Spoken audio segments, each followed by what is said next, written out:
Good morning, ladies and gentlemen. This is the Asian School of Nuclear Medicine third Cognitive Impairment Symposium, continuously organized these days. The first one and second one was held in Shanghai, and this is the third symposium in Melbourne in conjunction with World Congress of Nuclear Medicine Biology. I'm Jun Hatazawa of Osaka, and co-moderator Dr. Professor Ganwei Hong here, and we'd like to start the three presentation by excellent nuclear neurology doctors. Recently, the cognitive impairment is a very big problem for senile people, but not only individual risk, but also the cognitive impairment is the risk of senile societies. For example, many traffic accidents by driving car happen in senile people. So in Japan, when the senile people renew their driver's license, they have to have the mental check before renewal of the driver's license. And it is the age more than 65. Next time, when I renew my driver's license, I have to have a mental examination, like mini mental test, and I have to get more than 25. It is the normal threshold for the driver's license renewal. So now the cognitive impairment is the target of the therapy for individual patient, and to detect cognitive impairment in the objective way is necessary to maintain safe and smart society, especially in countries having very big senile population. So this symposium, three scientists are giving their research and clinical experience, and I think it is very interesting. I'd like to introduce the first speaker, Professor Hiroshi Matsuda from Tokyo, Japan. Dissociation of brain atrophy measured by MRI, and regional tau deposits measured by fluorine 18 PET study. Professor Matsuda, please.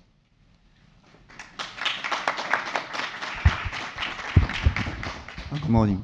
Thank you for introduction, Professor Hatazawa. So today I'd like to talk about tau PET imaging and relationship between tau PET imaging and the MRI revealed brain atrophy.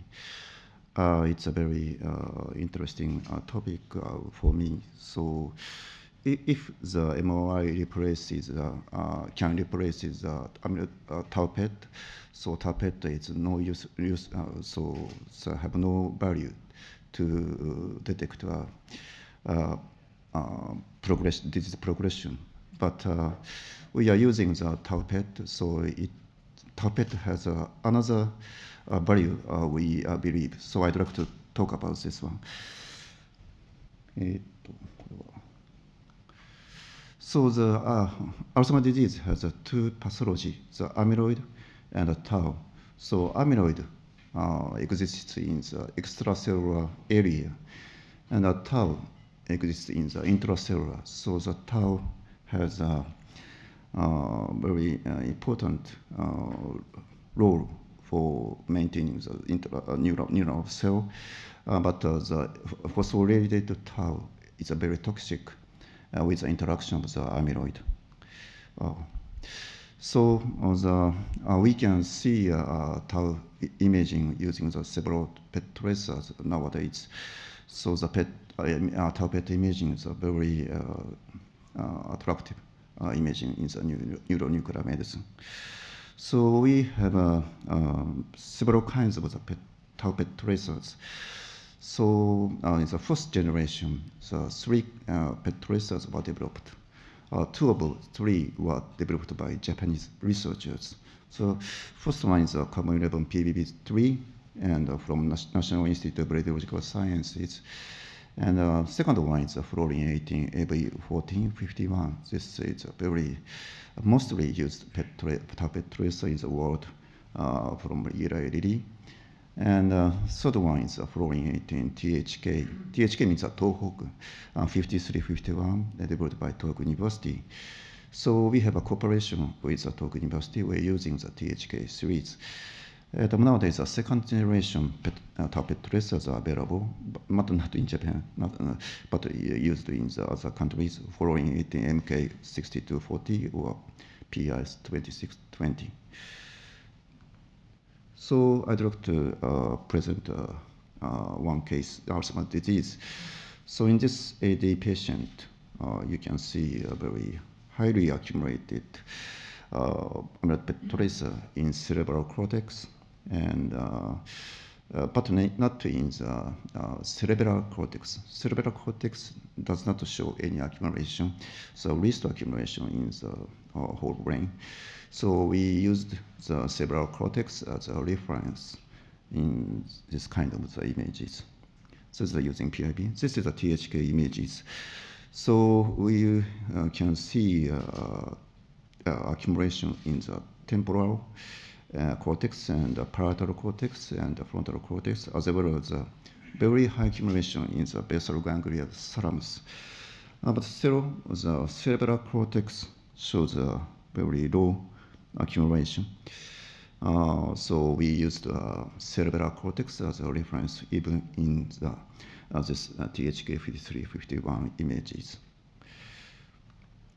So when we compared the amyloid and the tau and atrophy images, so the amyloid accumulation is diffusely distributed, but not in the medial temporal lobe area. Medial temporal lobe structures does not show any accumulation of the amyloid, but tau shows accumulation in the hippocampus and the medial temporal lobe area, and temporal, inferior temporal area, and the basal ganglia and the thalamus.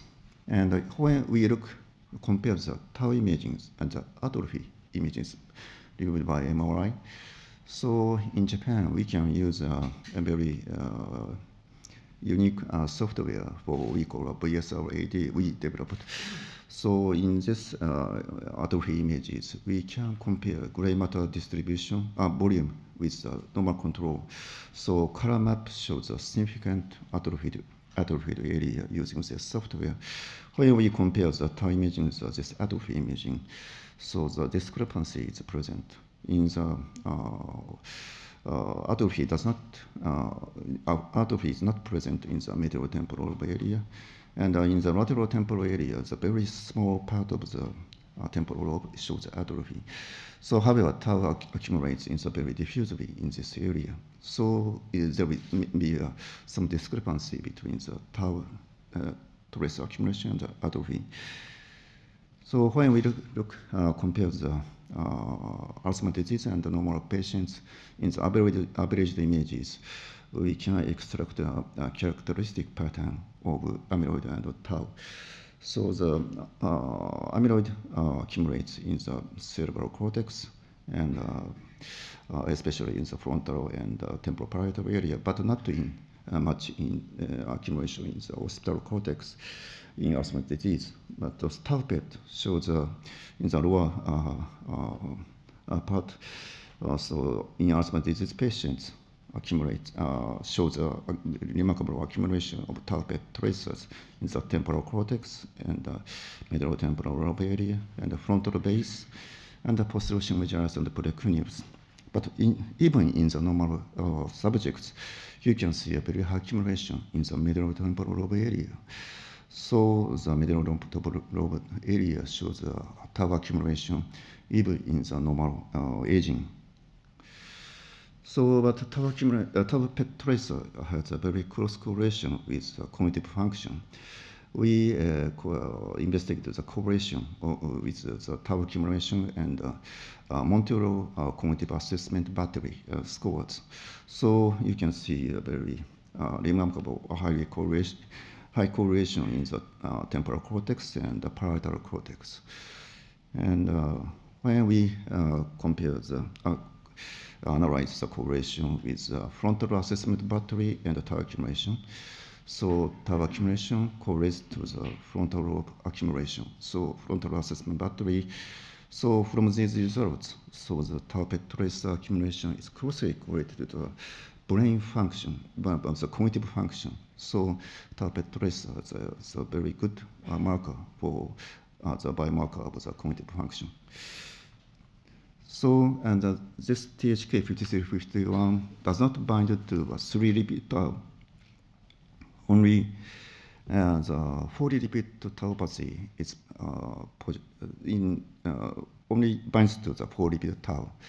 So the progressive cerebronuclear palsy and corticobasal degeneration has only 4 repeat tau. These diseases do not have a 3 repeat tau. So from these results, the THK5351 is very useful for diagnosing the PSP or CBD.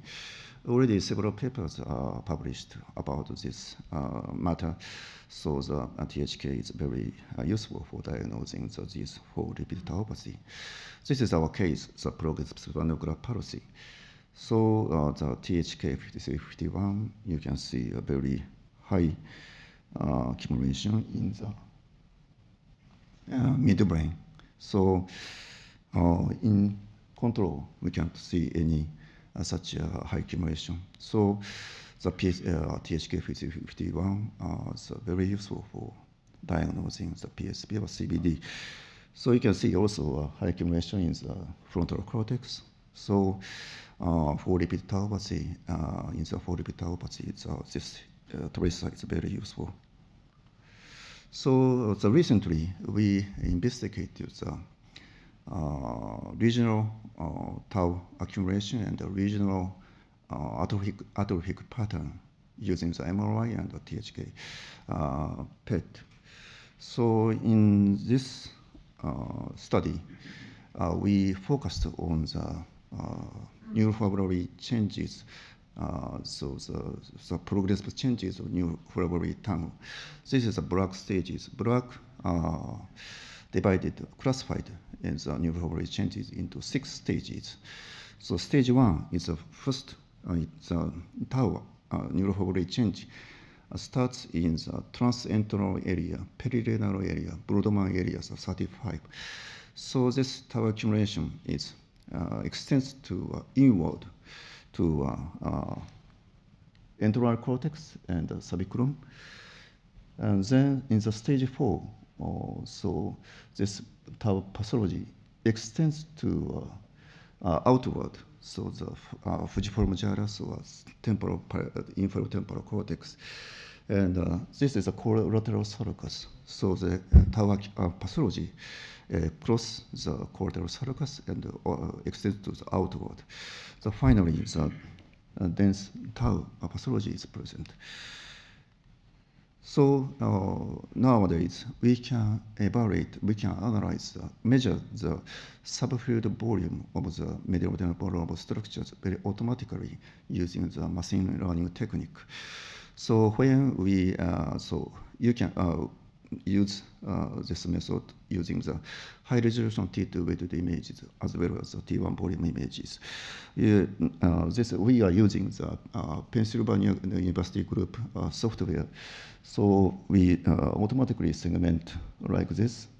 So the CA1, CA2 subgroups. So these volume measures are very available, so automatically. So using this technique, we measure the subfield volume in Alzheimer's disease. We found the selective atrophy is present in Alzheimer's disease, CA1 and the subicrum and the enteral cortex, but not in the CA2 or CA3. CA2 or CA3 is intact in Alzheimer's disease. So this software is very faithfully reflects this pathological finding. So, and we compared the amyloid PET imaging and THK imaging as compared to the normal controls. So this two kinds of the tracers very similar, shows a very similar pattern, except for the medial temporal lobe areas. So medial temporal lobe areas shows a high accumulation of the tau PET tracers, but in the amyloid PET imaging, we do not see any accumulation in the amyloid PET tracer, and the amount of the tau is less than amyloid. So amyloid deposits is more than the tau. So about maybe one half or 1/3. So we investigated the relationship between the regional tau deposition and regional subfield medial temporal structures subfield volumes. So we expected some correlation may be present in the subfield volume and subfield tau accumulation. However, we found a correlation between the Broadband area, 35 perineal area, and the neocortex, neolateral temporal cortex. So the right perineal area volume correlates to the distant place area, the lateral temporal cortex. So left perineal area volume correlates to the left, the distant, the lateral temporal cortex. So it's a little bit funny. And why did not accumulation correlate with hippocampal subfield volume? If the tau accumulates in the hippocampus, so hippocampus also shows atrophy in Alzheimer's disease. So we expected some correlation may be present in the hippocampus, but we could not get the result. So we could detect distant area correlation between tau accumulation and the subfield volume. So one possible answer is that PET scanners have a limited spatial resolution. The major signals of the small brain structures of atrophied area are underestimated by partial volume effects. So the partial volume effect and correction are now very popular. And at first, this correction started developed by the Johns Hopkins Group 1992. They are taking 3 compartments, gray matter, white matter, cerebrospinal fluid compartments into consideration for partial volume correction. We, about more than 15 years ago, we applied this technique to SPECT, brain position SPECT, and also FDG PET. So this method is a very well-known method. Nowadays, so this method is very easy to apply to all kinds of images. So we, the PET PV12, the toolbox, the SPM12 toolbox, it's very, very useful for the very convenient to apply a partial volume correction in the PET aspect images. So one investigator shows remarkable effects of partial volume correction in AV45 images. After correction, the true amyloid PET tracer accumulation is remarkably increased as compared to the before collection. So the partial volume collection effects is very remarkable using this technique. So, however, talking about the tau PET images, the conflict, the controversy is present. So some reports, it's a partial volume effect correction. Partial volume correction is very effective for getting real true accumulation. But other studies, there's no effect about the partial volume correction. So we apply this technique to THK 53, 51 images in the present study. So we compared the 18 probable AD patients, some mild AD patients, MMS is 22, and 636 cognitively normal healthy controls.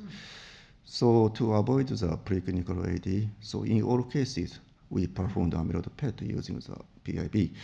So probable AD patients, all patients are amyloid PET positive, and 36 cognitively normal healthy controls, all patients, all subjects are amyloid PET negative case subject group. So using the MRI, 3D cell MRI, and the PET scans, we also performed the THK and PIB imaging. Yeah. And also we performed the partial volume correction using the SPM toolbox PET PBE12, and we standardized another big answer all images to standardize the brain thyroid space. So we co-registered of THK PET and T1 volume MRI in advance. So we transformed the T1 MRI to the standard brain using the Dartel technique. So we applied this Dartel warping parameter to PET images. So also we created SUVR images, specific standardized uptake value ratio using the cerebral cortical activity as a reference. And we performed the smoothing. So this is a process to images in PET PBE12. This is the original MRI, the skull stripped MRI, and the partial the gray matter images, and the original THK PET images. This is the final images, the partial volume corrected. So this procedure is automatically processed using this software, combined with SPM12 and PET PBE toolbox. Oh, sorry. So we compared the before partial volume correction after partial volume correction. As you can see, so there is no almost difference. Even after partial volume correction, the tau accumulation is little bit underestimate, little bit decreased before partial volume correction. So there is no partial volume correction effect in THK. So this is a volume atrophied images. So atrophy is present in the medial temporal lobe area and temporal parietal cortex. It's a very reasonable result. So please look at the each images. So the colored area shows the yellow shows highly accumulated tau PET tracer, significant accumulation of tau PET tracer before partial volume correction. So you can see you cannot see any accumulation in the hippocampus, and this is after correction. So almost same images. You can't see any accumulation, tau accumulation in the hippocampus. So this is atrophied images. Of course, so you can see atrophied volume in the medial temporal lobe area and insular area and the peri-sylvian area. So when we then we overlaid the three kind of images. So with the yellow is partial volume correction, before partial volume correction, original images, and the red is after partial volume correction, and the green is VBM. So the green does not seem to overlap over other two colors. So the atrophy and tau PET accumulation shows a different distribution. So it's a very interesting result. So, however, we are now applying another approach. So we are now directly comparing the volume and tau PET voxel by voxel basis. So another SPM tool, biological parametric mapping tool, is very useful for investigating the voxel by voxel basis of the two images. So we applied this technique to this post-PVC, partial volume correction corrected tau PET images and MRI. So, very to my surprise, so we can see high correlation in the hippocampus in normal control. However, in the Alzheimer's disease patients, this correlation disappears. So it's a very surprising result. So maybe also in these normal subjects, there is no amyloid. These subjects has both amyloid and tau. So with the interaction of the tau and amyloid, maybe the very toxic and destroys this correlation. So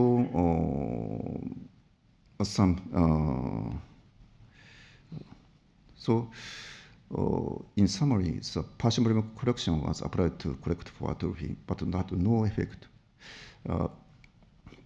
even in atrophied areas such as the medial temporal, lateral temporal lobes, and basal frontal lobes. But somewhat surprisingly, no significant correlations were found between atrophy and tau deposits, except for hippocampus in normal controls in direct voxel by voxel comparison. The findings that tau load seem to show almost irrelevance with gray matter atrophy has never been reported in Alzheimer's disease in previous PET studies. So maybe, so we are using THK 5351 tracer. It's a reason maybe. So the pattern of THK 5351 tracer retention was similar between uncorrected and corrected data, suggesting that PVC had no effect in line with some previous studies also reported a similar finding. But we could hardly detect significant THK 5351 deposits in atrophied areas reviewed by VBM. So this significant discrepancy between tau deposits and atrophy reviews in the present study might help to explain the mechanism of the THK 51 retention.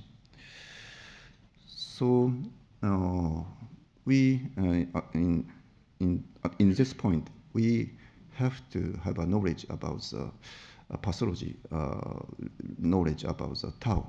So tau is several tau pathological species. So the pre-tangle and the mature tangle and the ghost tangle.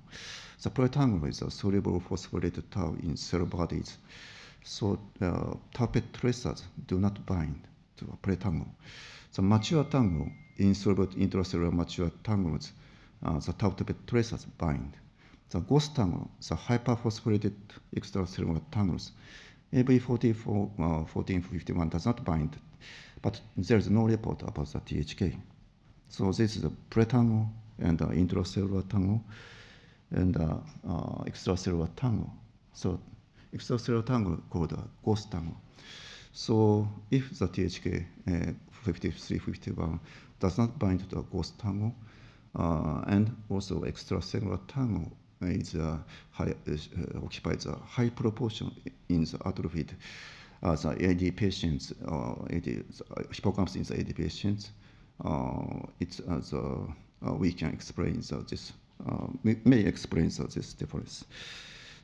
So, and another report also, the tau pathology may precede atrophy. So this is another explanation. So we evaluated the correlation with tau PET tracer THK5251 with normal aging. So amazingly, there is a high correlation with tau PET tracers in the basal ganglia, thalamus cerebral cortex.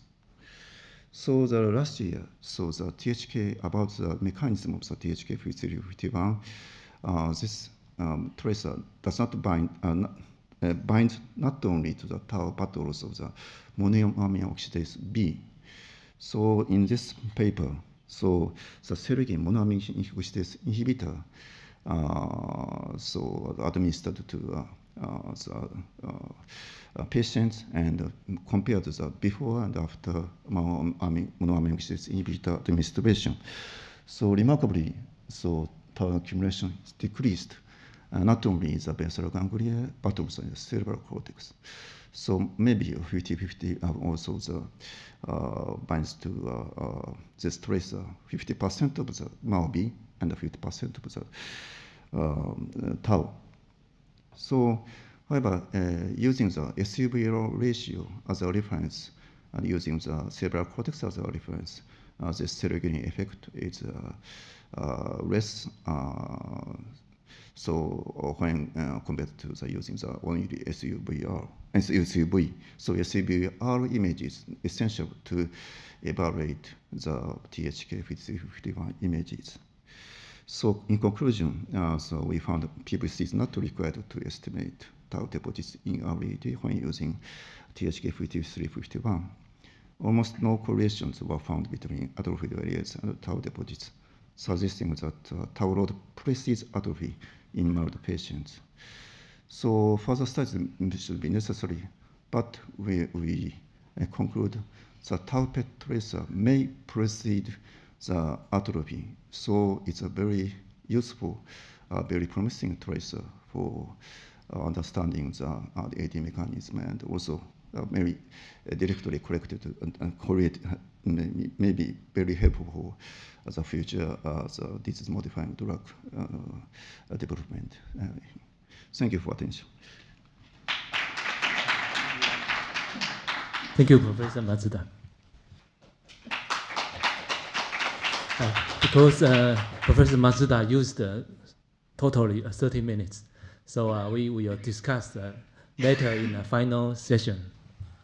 Now we welcome the next speaker,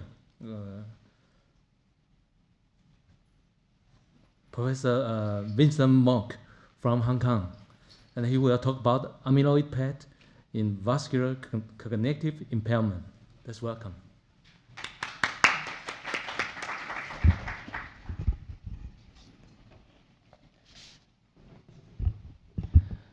So I feel truly honored and also actually humbled by this invitation. And I would like to acknowledge the Asian School of Nuclear Medicine and Professor Huang, who is actually in the next room. And thanks for our co-chairs for introduction, and a special thanks to Dr. Frankie Choi, who is also the regional principal of Hong Kong of this Asian School of Nuclear Medicine, for her special nomination and invitation for me to attend this nuclear medicine conference. I would first like to declare that I'm a simple clinician neurologist, and I really know minimal about nuclear medicine and all the different compounds and even the procedures of PET. I have little training on this. And I came from the Chinese University of Hong Kong. So I would first actually need no doubt that actually in this aging mankind that dementia is an imminent threat to mankind, and actually put forward by the WHO a few years ago when our Hong Kong Dr. Margaret Chan was still the president of WHO. The WHO puts up a report stating that dementia is now a public health priority. And we asked we estimate that dementia prevalence currently is about 50 million. And in the coming 30 years, 2050, it will almost triple to 130 million. And this is really a staggering figure, and it's definitely one of the threats to humankind. So actually, if we want how to reduce or prevent, or even more ambitious, to end dementia, we really need to know the reason why. What caused dementia?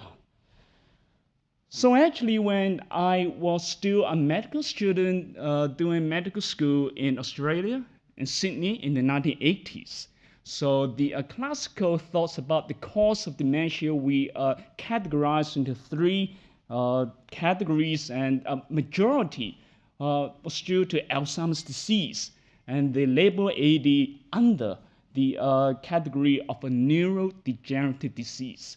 And the second actually cause for dementia in elderly is vascular dementia, account for about 30%. And commonly it's a multiple infarct and post-stroke, or it's a more small vessel disease, subcortical ischemic vascular dementia. And the others, less common, 10%, are DLB, PDD, or frontotemporal dementia. So this is what I learned from a medical school almost 30 years ago. And actually, 1997 is a very remarkable year in history of Hong Kong, because actually our sovereignty returned back to China in that year. And another event in my life is I started my neurology training in Hong Kong in 1997. And the third thing actually in 1997 which happened, which really attracted my attention, was a publication of this very famous The Nun study by Professor David Snowden, and published in JAMA. And in this publication, it says that the conclusion is actually lacunes, small vessel disease, increase the odds of expressing dementia by 20 times in subjects harboring AD pathology. So actually, this is a real landmark paper, a kind of a revolution of our understanding of Alzheimer's disease, that presence of lacunes are not just bystander, but they have significant or probably synergistic contribution to the clinical manifestation of dementia in patients having amyloid plaque. So this is really increased our awareness of a vascular contribution. And over the last 20 years, probably it's revolutionized how we see Alzheimer's and even how we manage Alzheimer's disease.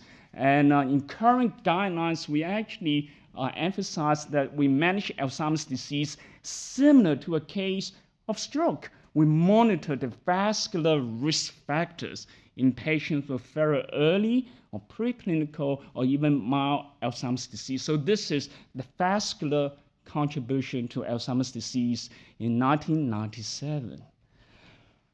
Well, in 2004, when I first began my academic career, this is my first author publication in dementia. So actually, I came from a very vascular world. So my boss at that time asked me to focus on vascular cognitive impairment. So because of this non-study, lacunes, very important. So what about lacunar stroke? So I studied actually the cognitive impact of small vessel disease stroke, not the motor. A motor very common in stroke. But what about the cognitive impact? So in this very small study, I found that actually cognitive impairment very common in patients with lacunar stroke, not only motor. And actually, the cognition, the cognitive impairment impact the patient's daily function independent of the motor impairment.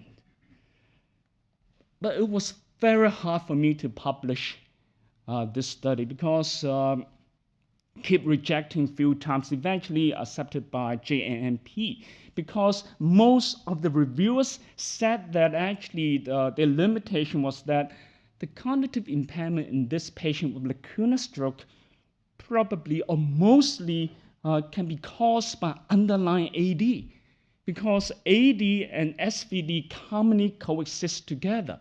So actually you cannot say that just from this study that the cognitive impairment in small vessel stroke is due to small vessel, because there is a high chance most of this cognitive impairment is due to underlying Alzheimer's disease.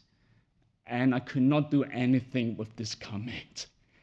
And so because at that time, 2004, we still could not detect amyloid plaques in vivo. So I just acknowledge this is the limitation of my study at that time. And actually most of the post-stroke cognitive impairment clinical studies at that time had this limitation.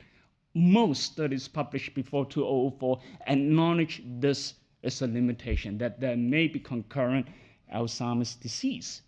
So 2004, there's another big event. It's this publication in Annals of Neurology.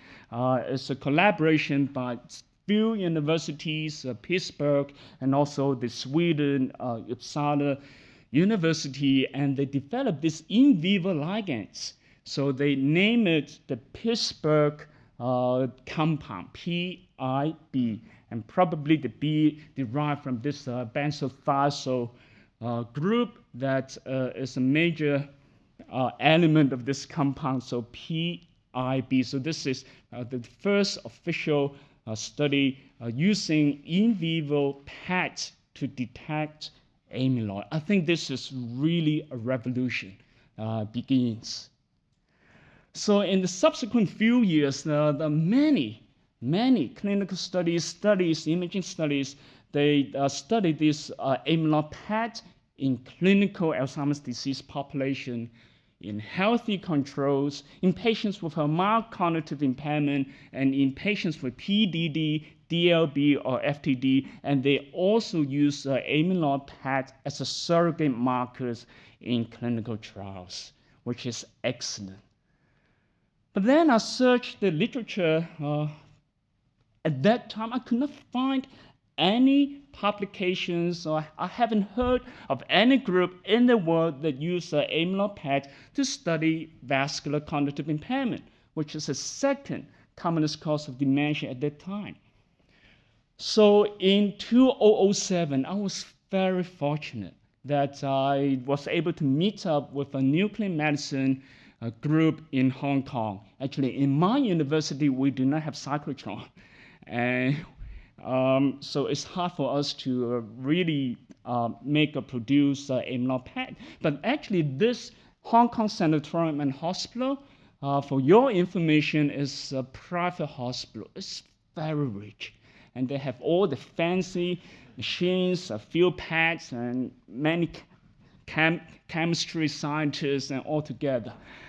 And I was so fortunate, I met up with them, and they said, oh, well, no problem. I could produce the PRB, and we could do the study. And there it goes, amyloid PET. So in retrospect, I think the success of this collaboration is the 5 Cs. They had a cyclotron. They had a very competent chemist scientist. And we had chemistry. Kind of chemistry with me and my research ideas. I said, wow, yes, why not? And probably most important, to really have the cash and the courage to support. Because at that time, 2007, I was a very young associate professor with minimal research funding, okay, to produce, to pay for this PRB and FDG PET, no way. So they really charged me a very small amounts of administrative fees to kick off this study. So in March 2008, I recruited the first post-stroke dementia patients and put this patient into this amyloid PRB PET. And then of the next 2 years, I recruited 17 patients, 3 healthy controls, 4 Alzheimer's disease patients, and 10 post-stroke dementia patients. So we managed to publish this first clinical studies of using amyloid PET in post-stroke dementia. This small series in a small journal, a Journal of the Neurological Sciences, published in 2010. So in this study, actually, among the 3 healthy controls, we found 1 harboring this subclinical amyloid plaques. And all the 4 clinical AD patients are recruited had strongly PIP positive. And then among the 10 post-stroke dementia patients, I found 4 harboring PIP retention similar to the distribution and quantity to my 4 AD patients. So mixed vascular and AD pathology found in 40% of post-stroke dementia in this very small series. And I actually dig into the progress notes and I analyze all the clinical important aspects of this 10 patients. So for the 6 with a PIP negative and the 4 with a PIP positive. In this very small samples, the age and education match, mean age 77. So, and then I analyzed the decline in MMSE in a retrospective value, in a retrospective manner. So I find that actually the PIP positive patients decline at a rate of a minus 2.6 points in MMSE, which was higher than pure vascular PIP negative patients. And those with a PIP positive patients had a less vascular burden, less lacunes, less infarcts. So this is the first clinical series using amyloid PET in post-stroke dementia. And with this pilot study, we managed to then apply for a grant by the government. So we were granted, and we called this a larger study, the CU, Chinese University Stroke Registry investigating cognitive decline, the CU STRIDE. We recruited 1,000 patients and probably the largest single-center study on a post-stroke cognitive impairment. And in this 1,000 patients, we had a sub-study with PIP-PET in about 70 subjects. So it's a sub-study of this larger CU STRIDE study. I will not go into details of this study, but I just want to highlight the findings of this study published in Alzheimer's and Dementia a few years ago, that we found that actually PIP retention was found in 30% of those with new onset post-stroke dementia versus only 7% patients without new onset post-stroke dementia. And in this study, mind you, I excluded all patients with pre-stroke or pre-TIA Alzheimer's disease or pre-stroke dementia. So all these cases had a new onset dementia right after stroke and TIA.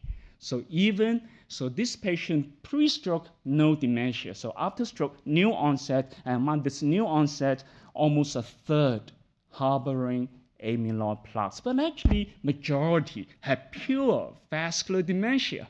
So majority, 70% had pure vascular dementia.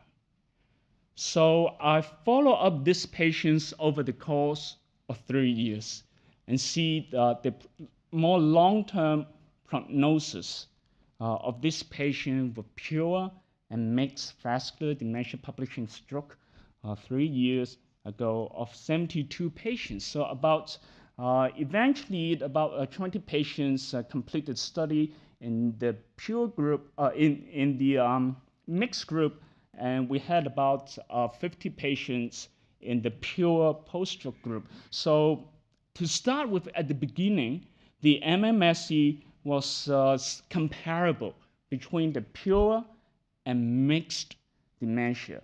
But eventually, 3 years down the road, so there was no significant difference in the MMSE cognitive performance.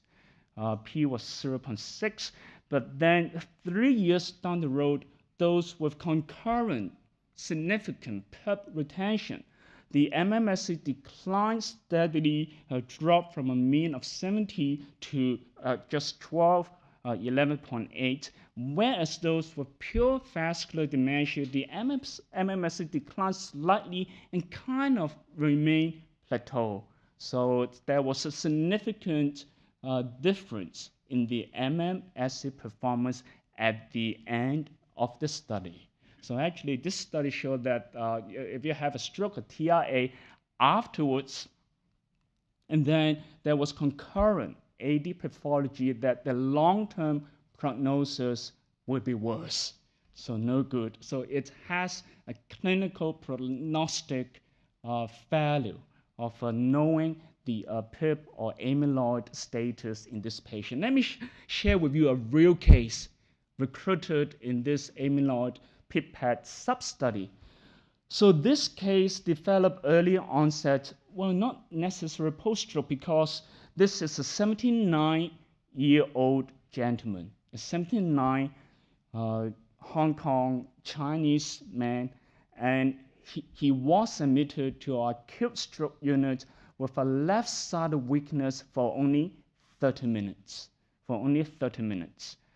And then the carotid duplex showed a relevant, a moderate stenosis of the right internal carotid artery. The right carotid stenosis explained the left side weakness. And very fortunate, 30 minutes, all recovered. He remained well. And he would like to be discharged immediately the day after. But we eventually observed for a few days. And the CT was unremarkable. No definite infarct visible on the CT. But we recruited this gentleman to our study, and 3 months later, the wife complained that this patient developed cognitive impairment right after the TIA. So it was not the motor problems, but it's a new development of a significant cognitive decline. I kept asking the wife, before this TIA, was his cognition sound? The wife 100%, 200% said yes, very smart, horse gambling, and no problem. But after the TIA, actually the cognition dropped significantly. And the MMSE at the time, 22. And the clinical dementia rating scale was 1. That means mild dementia. So the patient was disabled, dependent, not because he could not walk. He walked in the clinic, but because of his mental impairment, cognitive impairment. And fortunately, actually, we could manage to perform a PRB PET for this patient, and lo and behold, we found significant amyloid retention in this patient who, before the TIA, was quite preclinical or subclinical.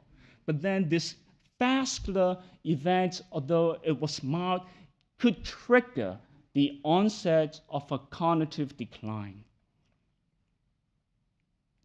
So since 2010, with a real good collaboration with our nuclear medicine colleagues in Hong Kong, we managed to contribute in publishing and collaborating with international group in Netherlands in this amyloid in VCI studies, and we managed to publish in JAMA Psychiatry, Nature Reviews, Neurology, A&D, JMP, and Stroke. With I just checked yesterday, and citation was more than 700.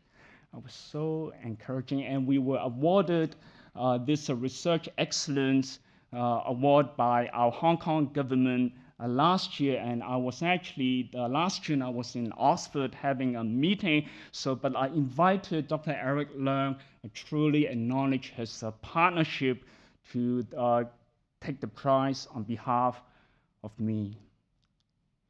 So we put up a summary of the vascular post-stroke cognitive impairment last year in Nature Reviews Neurology. And in this review, we shared about, because of this amyloid PET findings, we now know how amyloid actually interact with acute stroke along with small vessel disease, and then actually not all develop cognitive impairment because some had good cognitive reserve and brain reserve.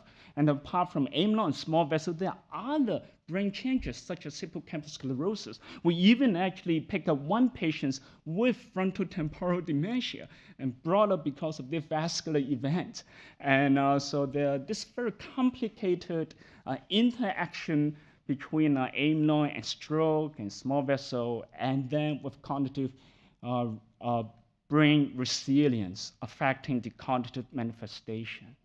So to conclude, I have a 7 C's take-home message. So first C is a concurrent Alzheimer's disease pathology occurs in at least a third of a stroke and TIA subjects with new onset dementia. So if we include those with pre-stroke dementia, actually the prevalence may increase to 40 to even 50%. But actually, if we just consider new onset post-stroke dementia or TIA, about a third. And then the cause of this post-stroke or post-TIA is worse if we have this concurrent AD pathology. So it increases not only the risk of developing new onset dementia after stroke or TIA, it is also associated with a worse long-term prognosis. So with this, third C is care for VCI needs to evaluate the presence of amyloid plaques, as well as exploring treatments targeting amyloid. So even for the stroke, neurologists actually they really need to think of amyloid. So actually the world is less in the box, it's more blurred now. So AD with lacunes and now a stroke with amyloid, neurodegenerative disease and vascular is actually quite good partners. So the 4C is collaboration. If I do not have collaboration with my nuclear medicine colleagues in Hong Kong, no way we can understand the reason behind, the real reason behind dementia, and no way we can defeat dementia. So the number 5C is probably very important, very important. So please come to Hong Kong this November because we are hosting the Vascular Cognitive Behavioral Conference, International Conference in Hong Kong in November 14 to 17. So this is really focused on the vascular, and actually we will show data from the state that amyloid plaques accumulation was associated with vascular blood pressure and all this in midlife using in vivo amyloid PET data. So this is just one, and we also have a symposium on PET in VCI. So come, and the 6C is we're still calling for abstracts. And the submission deadline, you still have almost a month to submit your abstract. And the last C is actually the most important. And I would really like to congratulate the school and the organizer of the Congress for this really excellent program that you put up to advance science. And on behalf of my team in Chinese University, I wish all of you a good brain health which can bring health. Thank you very much. Thank you, Professor Mok, for the wonderful talk. We still have 4 minutes. Any comment or question are welcome.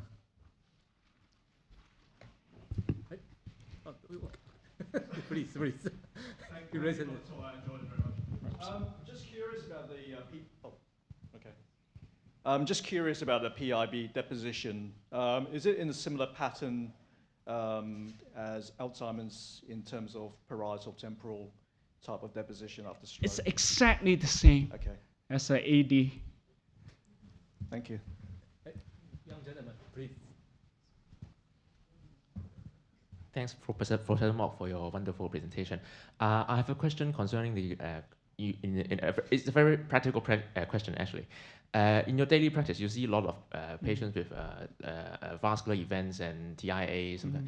And so when would you recommend a patient to, when would you offer an amyloid PET for a patient, which is too common in the reality here? Yes. Well, very unfortunately, actually, in Hong Kong, we cannot reimburse for even the FDG PET. Yes, yes. And, I'm from Hong Kong as well. I know. No way. So actually, it's really difficult. Yeah. So in general, actually, in the case I showed that with a TIA and the brain looks clean on a structural imaging, but then develop this decline, then to me, I suspect this patient may have an amyloid, but to confirm, it would be good to have this amyloid PET. So because it will affect my management and even the prognosis. So, but actually in other cases, in the other extreme with recurrent multi-infarct and dementia stepwise, so severe, very severe multiple lacunes, then which could account for the cognitive impairment, I may not. But then actually we had cases that fulfill the imaging diagnostic criteria for vascular dementia, but then also harbor AD amyloid with a long-term worse prognosis. So it's really hard to really differentiate just from imaging and the clinical profile. So well, for research purpose, I keep actually doing this PET, but at this stage, because of, well, in Hong Kong, the financial issue, I really refer patients to have a PET after. So still cannot roll up to the clinical scenario to affect the clinical management. So, right. Thank you. Thanks. Please. But actually, for richer city or country, no worries. You just do it. Yes. Vincent, congratulations. Wonderful talk. Can I just ask you, you had a follow-up paper of the CU Stride cohort looking Yes. at delayed onset Yes. dementia, where surprisingly, amyloid PET positivity did not predict Yes. late onset dementia. Yes. Would you like to comment on that? Well, this is a very strange finding. It's actually, if you had a new stroke or new TI and then develop new onset dementia within 3 to 6 months, 30 to 50% had amyloid plaques. Okay, this patient already has significant cognitive decline. Okay.